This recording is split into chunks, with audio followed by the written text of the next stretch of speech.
বিসমিল্লাহির রহমানির রহিম। এটি এলজি ব্র্যান্ডের নন ইনভার্টার এসি। এসিটির রিইনস্টলেশনের জন্য আমরা গিয়েছিলাম হরিচ্চর। সর্বপ্রথম এসির ইনডোর যে ইউনিট সেটা আমরা সেটিং করে নিব। ইনডোর ইউনিটের যে লোক দেখতে পাচ্ছেন, ইনডোর স্থাপনের জন্য বেস প্লেটটি আমরা মেজারমেন্ট করে লাগিয়ে নিয়েছি।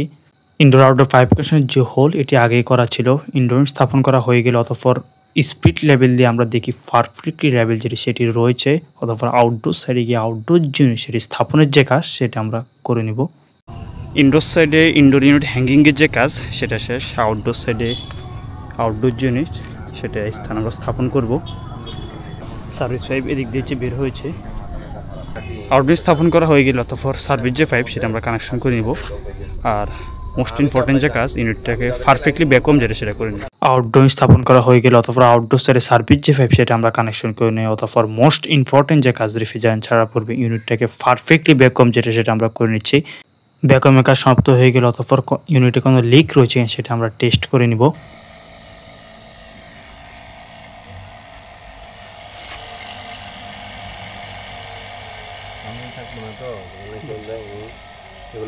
ভ্যাকুয়ামের কাজ সমাপ্ত হয়ে গেলে অতঃপর জয়েন্টের মধ্যে কোনো লিক রয়েছে কিনা সেটা আমরা টেস্ট করে নিব।